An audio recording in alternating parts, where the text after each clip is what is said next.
గత ప్రభుత్వం చూసినట్లయితే మరి పోలవరం ముంపులో లేనటువంటి గ్రామాలని ఆ రోజు చంద్రబాబు గారు మమ్మల్ని ముంపులోకి చేర్చలేదు. కొన్ని అర్హత కలిగినటువంటి గ్రామాలను కూడా చేర్చలేనటువంటి పరిస్థితి ఉంది.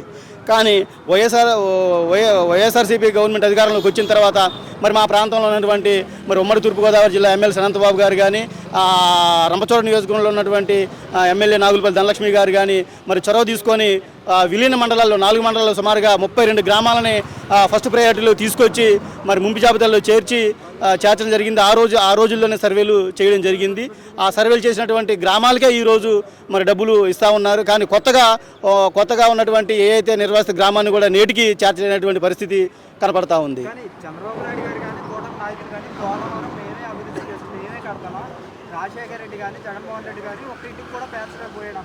అది ప్రజలకు తెలుసు అన్న. ఇప్పుడు చంద్రబాబు గారు కానీ, తర్వాత ఇప్పుడు ఉన్నటువంటి డిప్యూటీ సీఎం గారు కానీ ప్రగల్భాలు పలుకుతూ ఉన్నారు.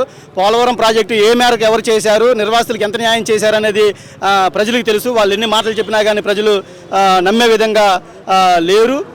పోలవరం నిర్వాసితులకి మా ప్రాంతంలో పూర్తిగా అన్యాయమే జరుగుతూ ఉంది.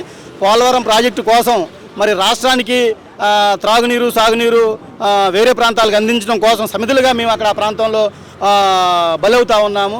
సుమారుగా కొన్ని వేల మంది గిరిజనులు కానీ, గిరిజనేతరులు కానీ మరి విద్యకి, వైద్యానికి అన్ని విధాలుగా ఇబ్బంది పడతా ఉన్న పరిస్థితి మా నియోజకవర్గంలో ప్రస్తుతం అయితే ఉంది. మనం గత డిఎస్సి చూసాం కదండి, విద్యా వ్యవస్థను ఏ విధంగా నడుపుతున్నాడు అనడానికి అదే ఉదాహరణ.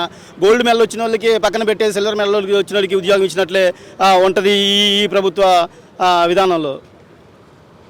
కానీ మేము చేసిన అభివృద్ధి జగన్మోహన్ రెడ్డి ఒక్క ఇటుకు కూడా వేయలేదు. మేము వచ్చిన 2 ఏళ్లలో చేసిన అభివృద్ధి ఎక్కడా చూడలేక జగన్మోహన్ రెడ్డి ఇలా విమర్శలు చేస్తున్నారు, రెచ్చగొడుతున్నారు. అన్న, గాంధీజీ కన్న కళలో సహకారం చేయాలి, గ్రామ స్వరాజ్యాన్ని అంటే ప్రజల వద్దకే పాలన తీసుకెళ్ళాలి అని చెప్పనే గొప్ప సంకల్పంతో జగన్మోహన్ రెడ్డి గారి పరిపాలన తీసుకెళ్లే విధంగా మరి వాలంటీర్ వ్యవస్థను తీసుకువచ్చి ప్రజలకి ఆ విధంగా సర్వీస్ని, సేవని అందించారు. అటువంటి సర్వీస్ని, సేవని మరి ప్రజలకి అందకోకుండా చేయాలని చెప్పనేసేటువంటి కుటిల ఉద్దేశంతో ఇవాళ మరి ఆ రోజు వాలంటీర్ వ్యవస్థని గోను సంచులు మోసేటటువంటి ఉద్యోగాలు అని చెప్పినటువంటి చంద్రబాబు గారు ఎన్నికల ముందు వాలంటీర్లకి 10,000 రూపాయలు జీతం ఇచ్చి వాళ్ళ గౌరవం ఇస్తామని చెప్పారు. మరి ఈరోజు ఏమైందన్న? ఈ వాలంటీర్లని ఎక్కడ పెట్టారన్న? ఏం చేశారన్న? అంటే ప్రజల వద్దకు పాలన తీసుకెళ్ళడానికి, ప్రజలకి న్యాయం జరగటం, ప్రజలు అభివృద్ధిలోకి రావటం ఈ ప్రభుత్వానికి ఇష్టం లేదని చెప్పని ఈ సందర్భంగా మేము తెలియజేసుకున్నాం.